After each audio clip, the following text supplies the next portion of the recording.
Bien-aimés en Jésus-Christ, nous vous saluons dans le précieux nom de notre Seigneur et Sauveur Jésus-Christ.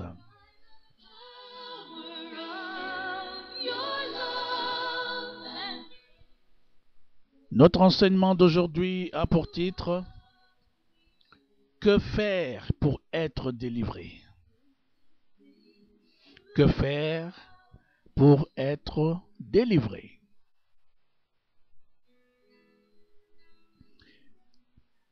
Certes, plusieurs se posent la question pour savoir que doit-on faire pour être délivré?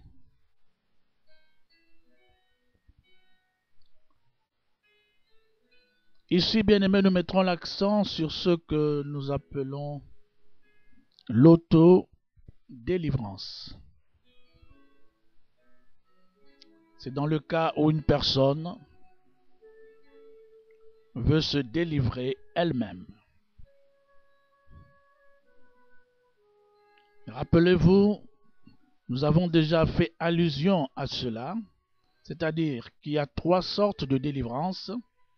L'auto-délivrance, c'est-à-dire la personne qui prie pour sa propre délivrance. Secondo, il y a la délivrance fraternelle, des frères et des sœurs en Christ qui se réunissent pour la délivrance d'une tierce personne, et la délivrance pastorale, c'est-à-dire un homme de Dieu ou un pour cela, ayant la connaissance dans ce domaine et la grâce de Dieu pour la délivrance, qui prie pour cette délivrance. Alors, dans notre thème, dont je le dis pour bien cadrer notre enseignement, que faire pour être délivré? Donc cela sera en rapport avec l'auto-délivrance.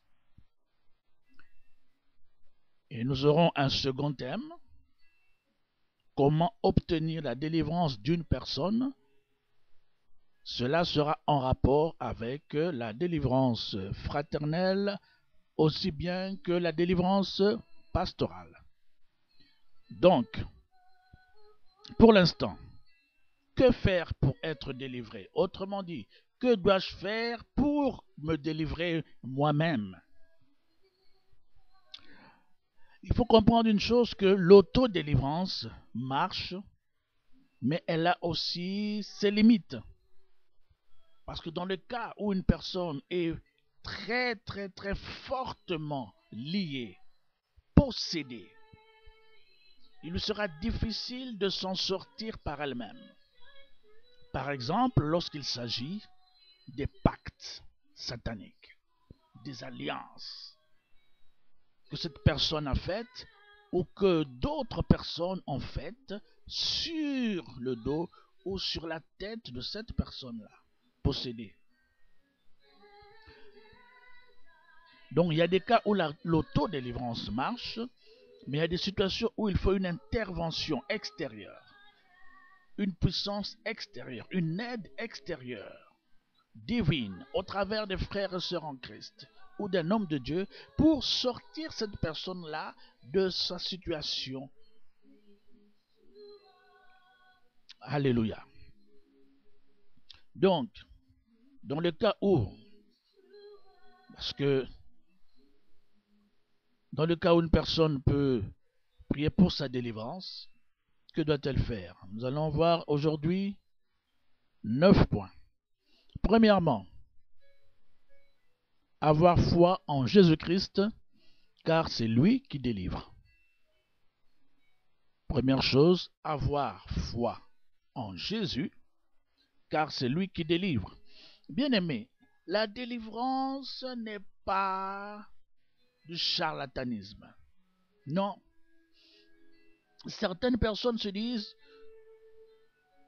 ayant compris qu'elles ont besoin de délivrance, ce n'est qu'à ce moment-là qu'elles vont chercher l'intervention d'un homme de Dieu, mais sans oublier que cet homme de Dieu n'est qu'un instrument que Dieu utilise C'est l'instrument de Dieu.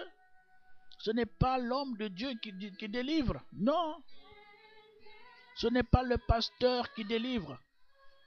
Bien-aimé, si un homme de Dieu te dit que c'est lui qui délivre, bien-aimé, je suis désolé. Ce n'est pas un homme qui délivre. La délivrance vient de l'Éternel. C'est Dieu qui délivre. Alléluia. L'homme de Dieu, la femme de Dieu, la servante de Dieu, ce ne sont que des instruments que Dieu utilise. Dieu se sert d'eux pour délivrer. Et eux aussi, afin que Dieu puisse les utiliser, ils ont des conditions à remplir. Il faut qu'ils mènent une vie de prière, une vie de jeûne, une vie de sanctification. Parce que Dieu ne va pas utiliser n'importe qui aussi. Il ne va pas utiliser n'importe qui et pas dans n'importe quelle condition aussi. Donc, c'est Dieu qui délivre. Le Seigneur Jésus, c'est lui qui délivre. Alors, puisque c'est le Seigneur Jésus qui délivre, bien-aimé, il faut que cette personne qui a besoin de la délivrance croit en ce Jésus-là. Pourquoi? Parce que la délivrance fait partie des bénéfices de la rédemption. Et les bénéfices de la rédemption ne sont que pour ce qu'on appelle les chrétiens régénérés, les enfants de Dieu, nés de nouveau, nés d'eau et nés d'esprit. Les bénéfices de la rédemption ne sont pas pour les incroyants, ne sont pas pour les païens. Les bénéfices de la rédemption ne sont pas pour les serviteurs du diable. Les bénéfices de la rédemption ne sont pas pour les magiciens, pour les marabouts, pour les sorciers. Les bénéfices de la rédemption sont pour les enfants de Dieu. Et la guérison, tout comme la délivrance, tout comme la santé, la longévité de vie, la protection divine, bien-aimés, ne font partie du bénéfice de la rédemption et ce sont les enfants de Dieu qui en bénéficient. Donc, pour celui qui veut bénéficier de la délivrance de la part de Dieu, de Jésus-Christ de Nazareth, une des premières choses que cette personne se doit de faire, c'est d'accepter ce Jésus-là comme son Seigneur et Sauveur personnel. C'est alors que cette personne va bénéficier des bénéfices de la rédemption. Et parmi ces bénéfices, il y a ce qu'on appelle la délivrance. Donc la délivrance ne peut pas marcher pour celui qui ne croit pas en Jésus. Non. Alléluia. Comment Jésus va te délivrer alors que tu ne crois pas en lui? Comment Jésus va te délivrer alors que tu le renies, tu le rejettes? Mais lorsqu'il s'agit d'être délivré, tu dis Jésus délivre-moi. Ça ne marche pas. Alléluia. Alléluia. Alléluia. La Bible dit dans Acte 16, verset 31.